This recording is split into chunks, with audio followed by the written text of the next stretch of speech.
Tim Campbell. He was just a kid, growing up in poverty, surrounded by gangs at a time when the streets were at their hottest, when gang wars weren't just stories, they were everyday life. He was only 6 years old when he stood up in front of a room full of adults on career day and said he wanted to be a Crip. And he didn't say it jokingly, he said it with his chest, serious, because in his mind, that path was already chosen. That's what he saw, that's what he knew. He wanted to be just like his uncle, a man who back in the 80s was known for running the Wolfe Street Crips, operating along 14th to 23rd Street on Wolfe Street. One day we was chilling on the street called 23rd.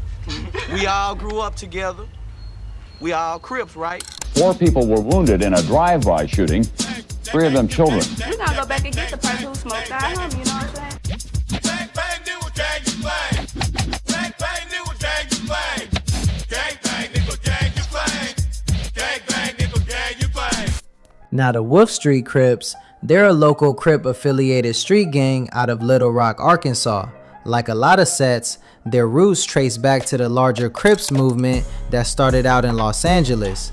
But on the ground, they move independently, shaped by their own neighborhood and their own history. Over the years, law enforcement has tied the group to things like drug trafficking, illegal firearms, and ongoing conflicts with rival gangs, especially those aligned with Bloods. But most of what people hear about them comes from police reports and court records, so it tells one side of the story. Because like many neighborhood-based gangs, their structure, their influence, it shifts. And for a kid like Tim, that environment wasn't something he stepped into later. It was something he was born into. During the height of the crack cocaine epidemic, the streets of Los Angeles became overcrowded with competition, violence, and increased police pressure. Members and associates connected to groups like the Crips and the Bloods began looking beyond the city for new opportunities and safer ground. As the market in Los Angeles became saturated, individuals and small crews started moving into smaller cities, carrying both product and street influence with them. Places like Little Rock became attractive because they had less law enforcement attention and untapped demand. Over on 23rd Street, individuals from Los Angeles with ties to the neighborhood Crips began relocating to the area. Rather than establishing their own separate set, they aligned themselves with the local 23rd Street crew, which eventually became known as the 23rd Street Crips and later the Wolfe Street Crips. A man known as Mo, who went by the alias LA, claimed to be one of the first Crips in Little Rock. He would travel back to Los Angeles, pick up a half ounce for $500, then return to Little Rock and flip it for double, making another $500 in profit. Mo was making serious money and quickly built a reputation, becoming something of a local figure, not just because he was tied to the streets of the gang capital, but because he was getting rich in the drug game. His influence ran deep, even his girlfriend was involved, and it seemed like gang ties ran throughout his entire family, but that lifestyle eventually caught up with them. One day, multiple men pulled up with rags tied over their faces to hide their identities and opened fire, hitting his homeboy, his father, and his little sister. They were the West Side Pyrus, a blood-affiliated set based around 14th and Elm Street. The West Side Pyru originated in Compton, California, forming during the 1970s before eventually landing in Iraq. Back in Los Angeles, Mo was pulled into gang life at a very young age.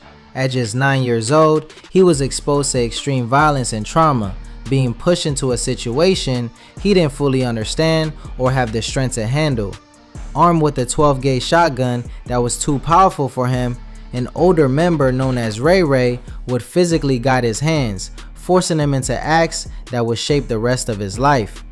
By the time Mo made his way to Little Rock, that early conditioning had numbed him. Violence had become routine, and he carried it out without hesitation, even participating in shootings that put entire households at risk. When his father was later shot, it became a turning point, fueling anger, grief, and retaliation. That moment helped ignite an ongoing cycle of violence, escalating tensions between the Bloods and Crips in Little Rock and deepening a conflict that seemed to have no end.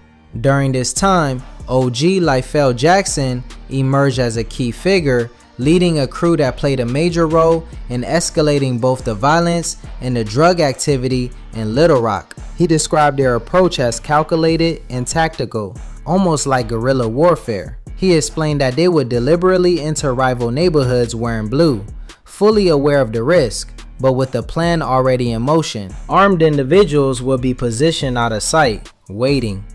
Sometimes a car would pass through and fire a single shot into the air to draw people out. When others rushed into the streets to respond, they would be caught off guard by additional vehicles and shooters already in place. It wasn't random or reckless in their eyes. It was planned, coordinated, and intentional, which is what made it so dangerous. He made it clear though that he wasn't speaking with pride. Looking back, he emphasized the tragedy of it all, the loss of life and the ignorance that fueled it. He also felt that for a long time, the city chose to ignore the growing gang problem, almost as if acknowledging it would make it worse. That changed after a shooting on University Avenue near a Burger King, which forced officials to confront the reality of the situation. According to him, real change didn't begin until the release of the HBO documentaries Bangin in Little Rock and Back in the Hood. Those films exposed what was happening to a wider audience and made it impossible to ignore. While some people disagree with the exposure, he believed it was necessary. The violence had reached a point where it couldn't be hidden anymore. It was no exaggeration to say there was a murder nearly every day, and the number of homicides kept rising year after year. The violence had escalated to such an extreme level that a 15-year-old Westside Piru known as Little Robert, desperate to escape the life of gangbanging, felt there was no way out except to take his own life. Police and community officials began documenting a disturbing pattern.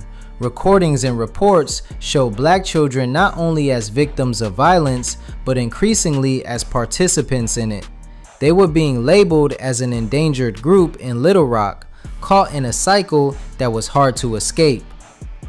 Crack houses and gang hangouts seemed to exist on nearly every corner, creating an environment where kids were constantly exposed to crime and pressure. Many of these children were drawn in the same way Mo had been back in Los Angeles, coerced, influenced, and shaped by what surrounded them.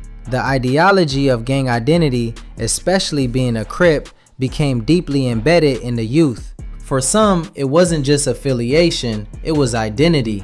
Telling a young member that he was just a kid wasn't taken as truth, but as disrespect, because in their world, they had already been forced to grow up too fast. Years later, this pattern unfortunately didn't change. It intensified. In 2006, federal authorities secured a major conviction against Bobby Glenn Banks, also known as Big C. Banks, age 30 at the time, was sentenced to 55 years in prison, along with 5 years of supervised release by U.S. District Judge George Howard Jr., following a federal jury's verdict on February 7, 2006. Between 1999 and 2004, Banks led a large-scale crack cocaine distribution network operating primarily in the Central High neighborhood of Little Rock. Witnesses described crack houses run under constant threat. In 2004, after his arraignment, Banks was placed under home incarceration with electronic monitoring, a decision that in hindsight highlights the difficulty authorities sometimes face in balancing due process with public safety.